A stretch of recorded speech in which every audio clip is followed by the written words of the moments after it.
चाफेकर यांचे नाव. आजवर विविध क्षेत्रातील जवळपास 1300 मान्यवर व्यक्तींच्या सह्या यांनी घेतल्या. या सयाजीरावांशी आमचे विशेष प्रतिनिधी नितीन बोरसे यांनी बातचीत केली. समाजात अशी काही माणसं असतात की त्यांना आपण का हा प्रश्न कधीच विचारू शकत नाही. आपण फक्त बघत बसायचं असतं, अनुभवायचं असतं. या अनुभवण्यानंतर आपल्याला मनात अनेक प्रश्न उद्भवतात की एकाच व्यक्तीचं काम आहे. सतीश चाफेकरांचा संग्रह पाहताना त्यामध्ये sir Don Bradman, Lata Mangeshkar, Nelson Mandela स्वाक्षरीच्या स्वरूपात आपल्याला भेटतात. तर शेन वॉन, ब्रायन लारा यांची वळणदार स्वाक्षरी त्यांच्या करामतीचा अनुभव देते. तर बाळासाहेब ठाकरे यांचा करारीपणा, स्पष्ट वक्तेपणा आपल्याला त्याच्या स्वाक्षरीमध्ये दिसतो. हा संग्रह आता आपल्याला ठाणे टुडे या इंटरनेटच्या साईटवर बघायला मिळत आहे. कदाचित हा आपल्या देशातील पहिलाच प्रयत्न असावा. तसेच अनेक मान्यवर वृत्तपत्रे व उपग्रह वाहिन्यांनी सुद्धा या संग्रहाची दखल घेतली. सतीश, हा छंद सह्या लोकांच्या, मान्यवर लोकांच्या सह्या घेण्याचा छंद तुला नेमका कधीपासून लागला? कारण वयाच्या 11 वर्षी मला लागला. इथे जी बिल्डिंग आहे त्याच्या आधी बंगला होता, ते जनरल करिअप्पा आले होते. तेव्हा माझ्या मित्राचे वडील बोलले सतीश जायची सही घे. ती सही घेतली आणि दुर्दैवाने ती हरवली. पण नंतर MAS मध्ये नाटकं व्हायची त्यावेळेला, तर प्रत्येकात सह्या घेत गेलो. त्या कसं फॉर्म असं काही नव्हतं, घेत गेलो असं. परंतु तुला नेमकं असं का वाटलं की ठीक आहे तू करिअप्पांची सही घेतलीस आणि त्यानंतर एक ती सही घेतली सोडून दिलं, असं झालं का? त्याच्यानंतर तुला वाटतच गेलं पण याच्या पुढे सह्या घेतच राहाव्या काही? कारण मी कुठल्या कामाला सुरुवात करत आणि केलं तर ते सोडत नाही.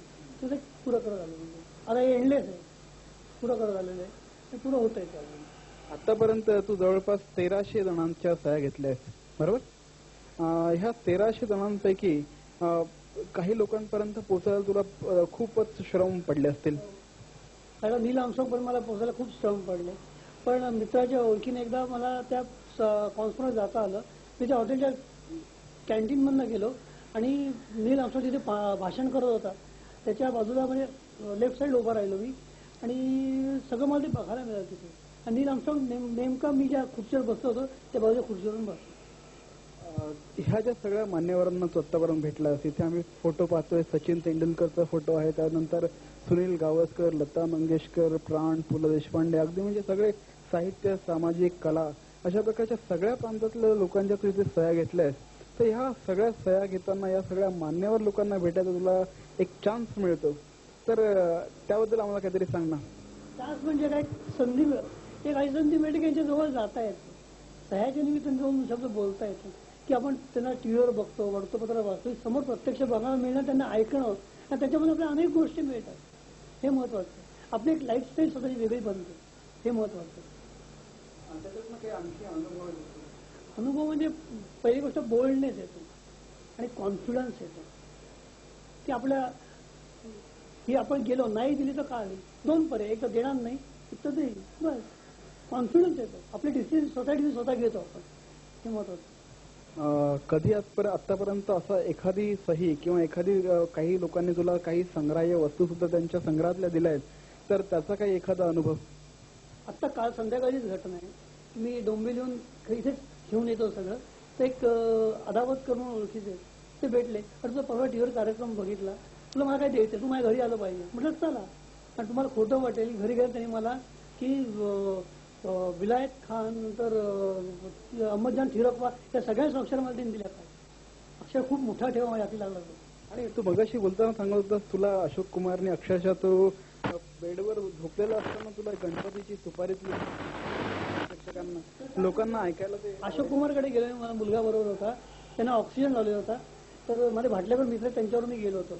तर ते त्यांनी आमची गप्पा चालला ना, तेव्हा सहज बोलले कि भाई मेरे मरने के बाद ना आप 1 रुपया मेरी मुट्ठी में रख देना. मतलब क्यों? देखिए ऊपर जाने में खाली हाथ आया और खाली हाथ गया, ऐसा नहीं होते. कुछ तो ये पृथ्वी यहाँ से लेके जाऊंगा ही जिद्द. मी त्यांना सांगितलं तुमची काहीतरी आठवण द्या. त्यांनी मला हात तुमच्या सुपारीतला गणपती दिला. कारण गणपतीचे अत्यंत भक्त आहेत, त्याने घरात सगळे गणपतीच्या फ्रेंड्स वगैरे. हा झाला एक तुझा चांगला अनुभव. परंतु तुला असा कधी अनुभव आला का रे की एखाद्याने नाही द्यायची म्हणजे नाहीच द्यायची सिग्नेचर, असा एखादा तरी असतोच प्रत्येकाच्या आयुष्यात कटू अनुभव, काहीतरी तुझ्या बाबतीत पण असं झालं असेल? हो झालं होतं. ऑपेरामध्ये वेस्टर्न टीम आली होती, त्याला सर गारफील्ड सोबत आले होते. त्यांची स्वाक्षरी माझ्याकडे होती, पण आणखीन एक सही होती. मी आणि आम्ही काही मुलं गेलो असे, आणि ते जिद्दीने आले होते की आज सही कोणाला द्यायचीच नाही. अगदी त्यांनी अगदी तिथे मी 6 कशा मारल्या ते सुद्धा दाखवलं. आम्ही सगळे गेलो, तुम्ही प्लीज स्वाक्षर द्या. आय डोंट केअर, मी आज आय एम एन्जॉईंग, मी आज सही द्या. त्यांनी कोणालाही सही दिली नाही त्या दिवशी. हा एक प्रश्न. तू या एवढ्या सगळ्या मोठमोठ्या लोकांना भेटतोस, कसं वाटतं? खूप बरं वाटतं. म्हणजे आपली जी कूपमंडूकता असते ना, ती नष्ट होते, अक्षरशः नष्ट होते. कारण काही लोकांना ते माझं सगळं माझं माझं माझं हे नाही आहे. सगळं सगळ्यांचं आहे. एंडलेस आहे, व्हास्ट आहे. ते बघायला आपण शिकलं पाहिजे. आपली झेप वाढते त्यामुळे, हे महत्वाचं आहे. अरे मला महत्वाचं, खूप लोक मदत करतात. आपलं सलील गद्रे करतो, प्रवीण ढवणे करतो, खूप लोक मला मदत करतात अक्षरशः. की ते कुठे कार्यक्रम असला की सांगतात, फोन करतात. सलील तर नेहमीच फोन करतो मला. ते सगळ्या मदतीने होतं. एका माणसाचं काम नाही आहे. अनेकांचा घरातल्या सहभाग आहे, सगळ्या वडिलांचा आहे, मिसेसचा आहे, मुलाचा आहे, सगळ्यांचा सहभाग आहे. पण आता एक जरासा नाजूक प्रश्न तुला मी विचारतो की हे सगळं काम करताना तुला अनेकदा तू बाहेर जात असशील आणि हात असं म्हणजे एक प्रकारे आपल्या खिशातून टाकून नंतर मग त्यातनं मिळत काही नाही. त्यामुळे मग कधी असं म्हणजे आपल्या होम मिनिस्ट्रीकडनं कधी काही प्रॉब्लेम येतो का? हे कार्य का बाबा काय करतोस, एवढा पैसा वेस्ट करतोस, काय असं कधी काही होतं का? व्यसनी माणूस पैसा वेस्ट कधी करत नाही. काही लोक वेगळी व्यसन करून जातात, हे माझं व्यसन नाही, वेस्ट होते. मला बरंच काही मिळत जातायला. आमच्या घरात त्याचं अपोज असं काहीच नाही आहे. सगळे आम्ही एकत्र कधी कधी जातो, कधी कधी मी जातो, मुलगा येतो. आणि अपोज कुणाकडं नाही मला, त्यामुळे बरं आहे. म्हणजे भांडणं वगैरे गेल्या उशीर का झाला वगैरे असं काही नाही. हे महत्वाचं आहे. बरं, एखाद्या अशा माणसाची कुणाची तरी सही घेऊन घ्यायची राहून गेली आहे असं कधी एक वाटतं? 4 दिवसापर्यंत झालं होतं.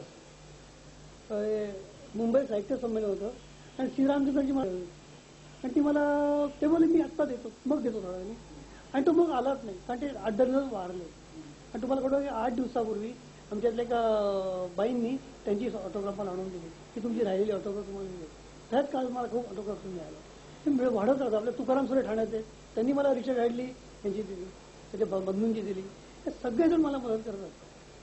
तू मगाशी सांगताना सांगत होतास की तू कुठला तरी एक ॲलन डोनाल्डचा तुझ्या हातातच बॉल आहे, तर याची पण काहीतरी हिस्ट्री आहे. मला तुझी अशी एखादी विस्तृत हिस्ट्री सांग, एखाद्या संस्मरणीय तुझ्या सही.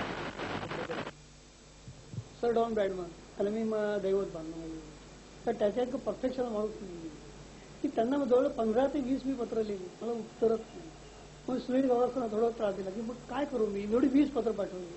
तर सुनील गावस्करांनी मला पत्र पाठवलं की तू 20 पत्र पाठवून त्याला बॉम्बिंग केलं, कदाचित नाराज करशील, तर पेशन्स इज द की, ते सांगितलं. आणि तुम्हाला खरं होईल की सुनील गावस्करचं पत्र आणि ब्रॅडमनचे ऑटोग्राफ दोन्ही पाकिटात एकाच दिवशी एका वेळेला आली. बघितलंच मंडळी, असा असतो छंद, धुंद करून टाकणारा. मंडळी, चाफेकरांचा हा संग्रह पाहिल्यानंतर खरोखर एका वेगळ्याच विश्वात आल्यासारखं वाटतं. मंडळी, हा संग्रह अतिशय सुंदर आहे आणि हा संग्रह असाच निरंतर वाढत राहो अशा मी त्यांना आज येथे शुभेच्छा देतो. धन्यवाद.